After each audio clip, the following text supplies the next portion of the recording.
Donald Trump had his first rally since the beginning of the pandemic over the weekend in Tulsa, Oklahoma, and it was a disaster. A disaster in the best possible way for people who despise Donald Trump, people like me, because while they were expecting tens of thousands of people minimum to show up, turns out that only 6,200 people showed up to the rally. And it was just so wonderful to see that. So Brad Parscale, the chairman of Trump's reelection campaign, had posted on Twitter that the campaign had fielded more than 1 million ticket requests. So they were really like amping this thing up, making it appear as though they were not only gonna fill that arena, but they were gonna have this overflow area completely full of Trump supporters, and it just did not turn out that way, and I absolutely love it. So the campaign tried to blame anyone and everything for what happened. For instance, they tried to blame protesters, and Brad Parscale, who's likely to lose his job soon, said that radical protesters, fueled by a week of apocalyptic media coverage, interfered with Donald Trump supporters at the rally. They even blocked access to the metal detectors, preventing people from entering, thanks to the thousands who made it anyway. But let's actually tell you what the truth is. Reporters present said there were few protests. According to a spokesman for the Tulsa Fire Department on Sunday, the fire marshal counted 6,200 scanned tickets of attendees. And look, part of the reason why, and I think this is only part of the reason why attendance was so low, is because the Trump camp got trolled by teens on social media, on TikTok.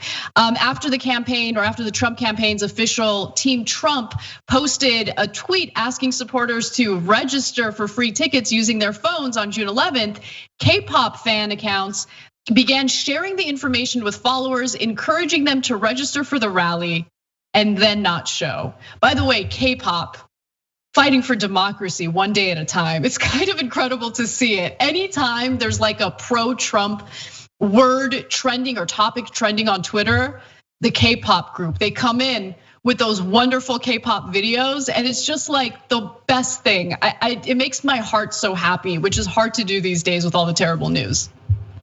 If you had told me that it was going to be K-pop fans that take down Trump, I would have said, look, I know we live in absurd times, and I know the most unimaginable things have happened, but that can't be true. And then here we are, and but that actually goes to a larger story and phenomenon, which is that, as I've told you 1,000 times, the young are super progressive. So they poll at 80% progressive for millennials and Gen Z, and so these are the young, both on TikTok and the K-pop fans who are going out and nobody control better. They're like, oh, MAGA, you guys think you control? Hold my beer. Okay. I have to jump in and make some more comments about the young people who took part in this, because there is some portion of Zoomers who are not old enough to vote yet, but they're very politically active, right? Like they're out on the streets, they're part of these protests, they're part of the Black Lives Matter movement, which is so important and so powerful right now. But at the same time, they want to be involved. They want to have a say in this upcoming election. And if they're not old enough to vote, they find these incredibly savvy ways to make their voices heard.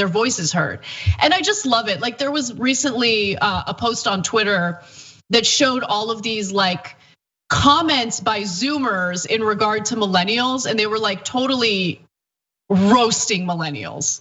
And I just thought, no, please roast me, because I love you guys and you guys are doing incredible things. And whatever, I don't care. I'm not offended by it. I'm amused by it. I'm just more than anything inspired by the young people who are making their voices heard and going out there and just being as politically active as they can. It's just such an incredible sight to see.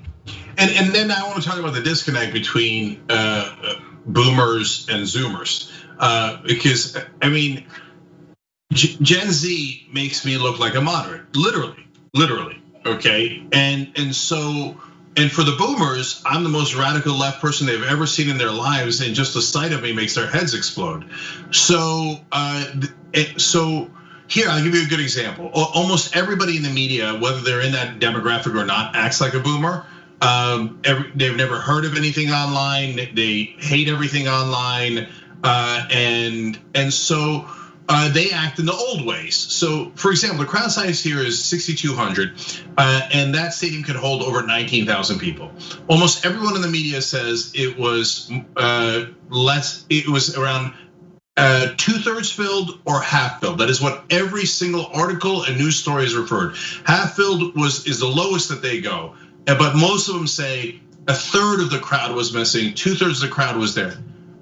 I can do math. 6,200 is 1/3 or less than 1/3 of 19,000. It just is. Sad. It just is. Sad. So Cenk. Yeah.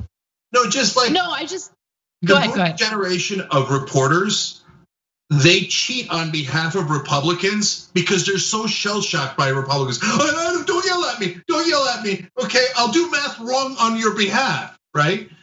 Whereas the Zoomers are like, I don't give a damn what you. Oh, boomer. I'm sorry. Was I supposed to be politically correct in my math and factually incorrect? I don't give a goddamn what you think. I'm going to tell you what the reality is.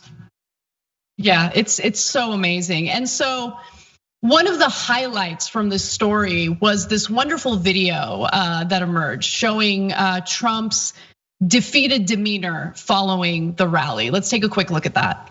Well, it was also striking, John, too, to see this video of him arriving back in Washington and walking off there. When you see his face as you continue to watch this video, to see President Trump with his tie undone, hat in his hand, I mean, he looks absolutely defeated. And I'll go back to this again. The fact that he would allow himself to be captured on camera really speaks volumes. He was defeated, Erica, and that's you couldn't walk away from that rally when he's looking out, having been told that it's going to be a packed arena and 40,000 people outside on an overflow, and the overflow people don't show up, and there's acres of empty space inside that arena. He could see that. He knows that he is getting beaten and battered, and it's not obvious that there's a way out of it. I just love that video so much. He looks like he's gonna cry. It's so good. Yeah. Anyway, God, Trump turns me into a really bad person. Like, I never thought that I'd be the kind of person who'd like feel this joyous watching someone else in pain, but that's how I feel toward him. I just watch him looking defeated, and I feel the greatest pleasure. Okay, so I'm going to be a little bit of a Debbie Downer because I'm the fairest man in America. I actually didn't think that video made him look that bad. He had a long day. I know. It was Mike. Get off it. Get off it. Come on. Okay. Don't you dare taint this wonderful moment, okay? How dare you? All right, so hold on. So I've looked much worse. I didn't think, and it was a long night, and he was probably sleepy, etc. There was this one still picture of him looking like this. That was wonderful, and it's like a good moment to come out of it. And obviously he's depressed. I get it, and I want to give full context on that. Pascal the whole time didn't realize he's being trolled by K-pop folks and TikTok, and he kept putting out like these super excited messages. Oh my God, we had 800,000 people requesting tickets, and then later 1 million. And then right as the event's about to happen, they realize they got played, and they send out a panicked message saying, "Plenty of seats available. Please come. Please come. Okay, we'll play Korean pop music, whatever you need. Please come." They didn't add the K-pop part, but they did send out an absolutely panicked message. Okay, and so Jake, I'm sorry, I have to interrupt you. There were people like Trump supporters. I don't know how many. I just remember doing articles or reading articles about it last week.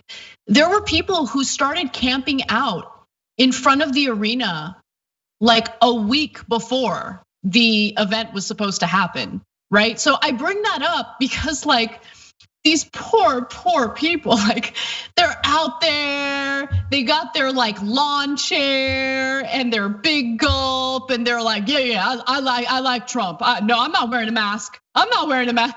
Like, they walk into that empty arena, no one, like 6,200 people max. Like, you just wasted a week of your life, homeboy. Sorry. Joy, pleasure. I love it. You know what TikTok just did to Trump? They invited him to a red state wedding. It's true. And I gotta say, last thing, I mean, it also does not speak well of the Democratic Party that they couldn't do what Korean music fans could do to Donald Trump, because they hurt him way more than any Democratic politician ever has.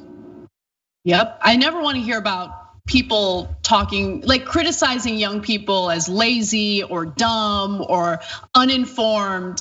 No, young people are making it happen. And I just want to thank Zoomers for being probably the only group that effectively made me feel some level of joy during this administration. Thanks for watching The Young Turks, really appreciate it. Another way to show support is through YouTube memberships.